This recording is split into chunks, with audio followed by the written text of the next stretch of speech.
Yang saya hormati, Assalamualaikum warahmatullahi wabarakatuh. yang saya hormati tokoh-tokoh, para tokoh agama, para kiai, para ibu nyai yang hadir pada pagi hari ini.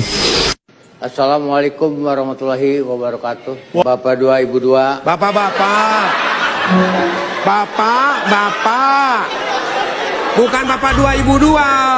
Ini kayak baca tulisan kali. Bapak dua. Ya jangan disingkat. Bapak-bapak, ibu-ibu, jangan bapak dua ibu dua. Kan bapak-bapaknya banyak, nggak cuma dua. Mulai hari ini saya adalah siapa sih itu? Kaderisasinya tidak jelas, jadi anggota partainya juga tidak lama, berproses dari bawah juga tidak pernah terjadi, tapi karena dia adalah anak seorang penguasa, dia kemudian mendapatkan kemewahan di atas rata-rata. Siapa yang dikorbankan? Banyak hal yang dikorbankan. Pertama, kompetisi dikorbankan, jadi tidak sehat. Dimanapun di negara ini, melawan kekuasaan politik itu nggak gampang. Jadi barang busuk sekalipun diusung, kalau diusung oleh kekuasaan, instrumen-instrumen yang saya kira seperti instrumen negara, itu pasti relatif akan memenangkan pertarungan. Kan itu yang sebenarnya menjadi perbincangan. Jadi Anda bagi siapapun boleh di negara ini untuk menjadi pejabat publik. Presiden, gubernur, bupati, wali kota, anggota dewan dan seterusnya. Tapi tolong berikan pendidikan politik yang bagus bagi kita. Bahwa Anda itu berproses dari awal. Inilah yang kemudian kenapa fenomena politik dinasti itu selalu diulang. Karena prosesnya itu tidak awal. Misalnya sorry to say seperti Mas Gibran. Apakah di negara ini tak ada orang lain? Dulu muncul nama Erick Thohir, muncul nama Ridwan Kamil, muncul Sandiaga Uno, ada Bu Hovifah. Nama-nama top yang saya kira punya pengalaman dan rekam jejak yang cukup panjang. Kenapa mereka tidak bisa maju? Kalau menggunakan logikanya Bang Faisal, karena bukan anak presiden. Kan itu saja. Erick Thohir kurang apa? Bikin PSSI mantap, sekolahnya di luar, bohir. Apalagi, panjang lah ceritanya, Sandiaga Uno apalagi dan seterusnya. Tapi karena garis tangan mereka itu bukan anak presiden, tak ada privilege dan kemudahan. Sehingga harapan mereka untuk berkompetisi dalam Pilpres itu hilang. Kan itu yang menjadi perbincangan kita. Bang Ade Armando saya respect dulu dengan tingkat idealismenya yang cukup tinggi. Partainya adalah partai anak muda, tolak politik dinasti. Tapi sorry to say Bang, respect saya kan agak sedikit hilang dalam konteks itu. Saya justru berharap orang seperti Bang Ade Armando ini yang jadi ketua umum PSI. Bang Ade ini kurang apa coba? Bang Ade Armando ini kurang apa? Tolong jelaskan ke kita, dokter, ahli komunikasi, pejuang HAM dan pluralisme paling depan, siap mati dan dibully demi demokrasi dan toleransi, tapi nggak punya kesempatan untuk jadi ketua umum partai karena bukan anak penguasa. Ada sekjen yang spesialis seperti Bang Raja Juli Antoni. Bang Raja Juli itu kurang gimana? S2 dan S3-nya di luar negeri, PhD, bukan kaleng-kaleng sekolahnya, nggak jadi ketua umum partai. Kan itu saja yang diributkan oleh orang, bahwa Anda punya opportunity seperti yang lain untuk terpilih jadi gubernur, jadi wali kota, jadi ketua umum partai, nggak ada soal. Tapi monggo proses yang dilakukan itu sesuai dengan kaidah-kaidah demokrasi yang itu memang dari dulu kita pertahankan. Inilah yang disebut dengan sistem politik, sistem bernegara, dan sistem demokratisasi. Ini agak ngeri-ngeri sedap Bang kalau begini ceritanya. Kalau ini akan menjadi sesuatu hal yang dijadikan portofolio ke politik ke depan, semua presiden misalnya punya mimpi supaya keluarga besarnya terjun ke politik dengan cara-cara yang melalui proses yang itu instan. Saya khawatir ya politik kita tidak akan berkembang. Jadi Bang Faisal ini sekalipun kritiknya sampai sidratul muntaha kerasnya, bikin partai hampir tiap hari, jangan pernah berharap partainya akan menang apalagi bermimpi jadi presiden. Padahal pengalaman politiknya jadi aktivis dan seterusnya saya kira cukup luar biasa. Jadi hal-hal yang semacam inilah sebenarnya secara kritikal tanpa henti harus kita bicarakan. Saya kebetulan ngajar perilaku pemilih, partai politik dan pemilu. Pertanyaan mahasiswa hampir sama. Untuk apa Pak kita berdiskusi ini di ruang kelas? Enggak ada gunanya. Kalau para elit dan politisi tidak pernah menjalankan apa yang kita pelajari di kelas, hopeless mereka. Karena at the end of the day-nya bagi mereka, power, penguasa dan kekuasaan menjadi kunci dan instrumen untuk memenangkan pertarungan politik di negara ini. Jadi kasihan anak-anak yang selama ini punya mimpi besar untuk jadi gubernur, bupati, wali kota, apalagi mimpi jadi presiden Bang. Sudahlah, ke laut aja.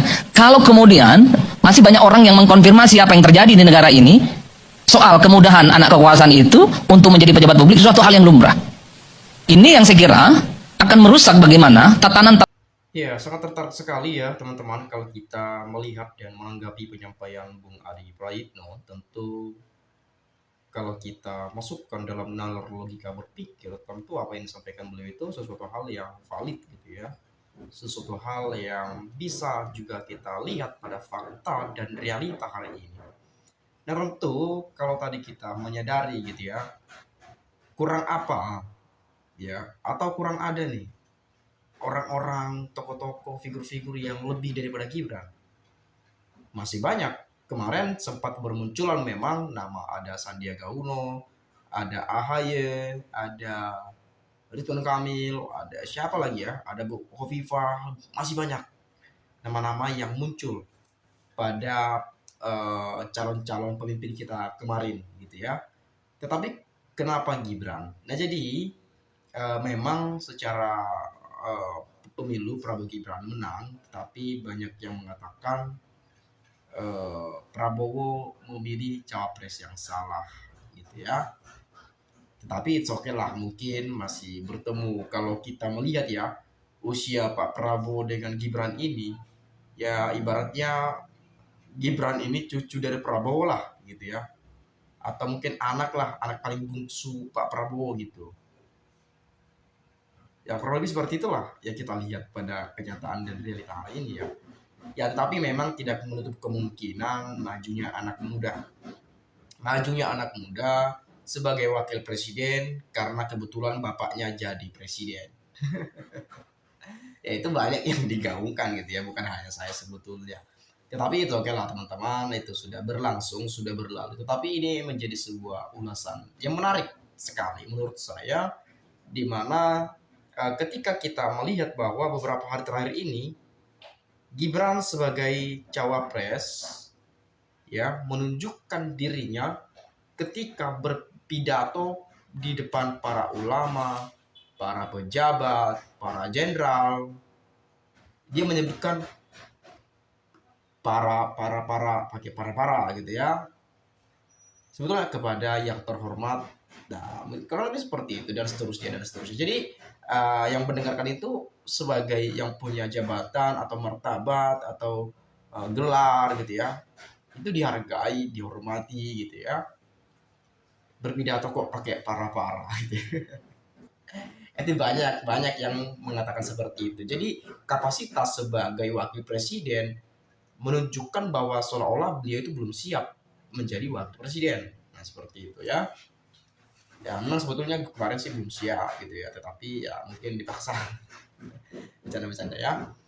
Oke, saya akan coba mengulas saja terkait apa yang kita dengar hari ini dari penyampaian teman-teman kita di komentar pada video ini. Menurut saya ini menjadi sesuatu hal yang menarik sekali kita ulas dan kita bahas, karena di channel ini tempat kita berdiskusi berdasarkan komentar dan penyampaian pendapat teman-teman, dan tentu ini adalah masyarakat Indonesia.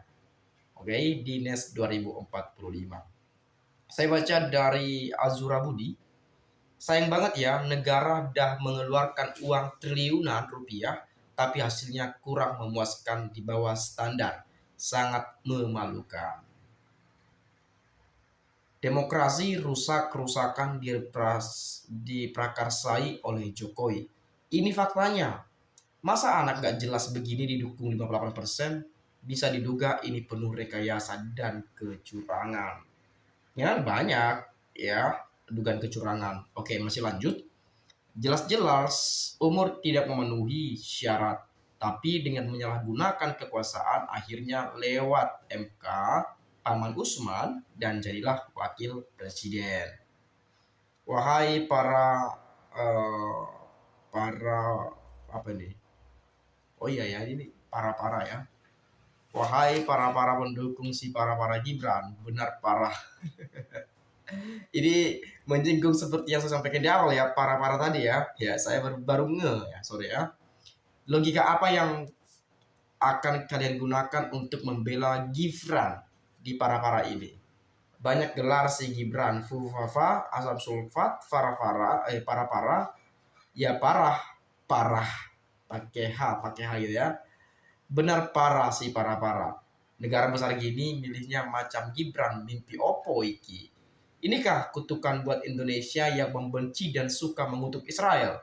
Sekarang kutuk itu berbalik dengan hasil pemilu dimenangkan oleh si para. Pinter banget ledeknya ya. Gokil. Tapi fakta juga sih sebetulnya ya. Menurut saya, dan berbeda pendapat itu hal yang biasa. Dan kita nggak akan dipidana. Jadi slow saja itu ya. Oke. Dari Lubar Sugiyarto. Pantasan kalau diajak diskusi oleh mahasiswa tidak mau, ternyata emang kurang pinter dan takut wapres. Kok nggak bisa pidato? Saya sangat setuju 101%, mundur bikin malu sampai bandingkan dengan bolot. Konten gak bermutu, konten sakit hati, efek kalah pilpres, WKWKWK.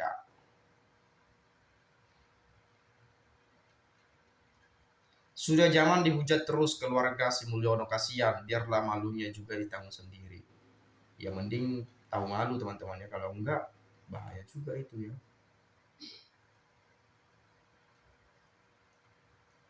Oke, ini menurut Dadang Saputra. Menurutku nggak masalah, malahan bagus. Percuma kok kalau sekolah tinggi-tinggi tapi nggak punya rasa kasihan sama rakyat kecil. Hidupnya bodoh karena makannya kurang bergizi. Yang udah sekolah tinggi mah enak, mobilnya bagus-bagus, hasil korupsi saking pinternya. Ya, oke. Akumulasi kesalahan-kesalahan Fafa akan menjadi pemicu ledakan massa pada saatnya. Ya, masih ada sebetulnya kasus Gibran yang belum terselesaikan sampai saat ini, yaitu Fufu Fafa. Dan diduga Gibran ini pura-pura tak paham gitu ya. Fufu Fafa. Pura-pura tak paham. Atau apa itu ya? Biasanya sih kalau Bung Rocky Gerung pura-pura paham gitu ya. Oke lah, tapi memang bukan Gibran sebagai tersangka gitu ya. Tapi dugaan kuat itu Gibran gitu ya. Dan belum ditersangkakan karena memang belum diproses secara hukum kalau nggak salah gitu ya. Mungkin ini memang sudah diperbincangkan bahwa itu adalah punya Gibran. Ya, salah satu akun Kaskus yaitu bernama Fufu Fafa. Diduga kuat itu adalah milik Gibran Raka Buming Raka dengan segala bukti yang ada telah dikumpulkan. Dan juga saya pernah mendengarkan penyampaian dari seorang pakar telematika, Roy Suryo, yang itu menyampaikan dan sekaligus memaparkan PowerPoint, berbagai bukti, screenshotan, postingan-postingan, bukti-bukti dan lain sebagainya terkait Fufu dan Fafa. Ya, bukan Fufu dan Fafa ya, tapi Fufu Fafa gitu ya. Dan kemudian saya coba ini yang terakhir teman-teman, ini sangat menarik ya.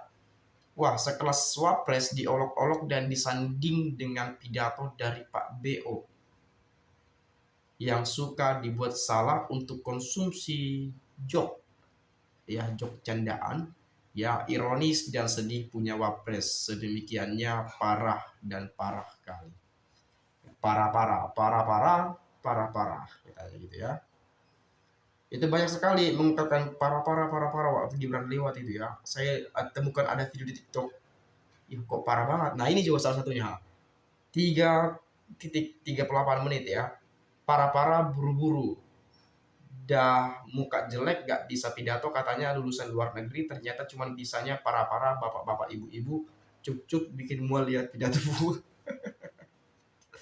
Sumpah gue nggak tahan lagi ya bacanya, agak geli juga dengarnya ya. Kok lucu banget komentarnya, lucu tapi menyakitkan gitu ya.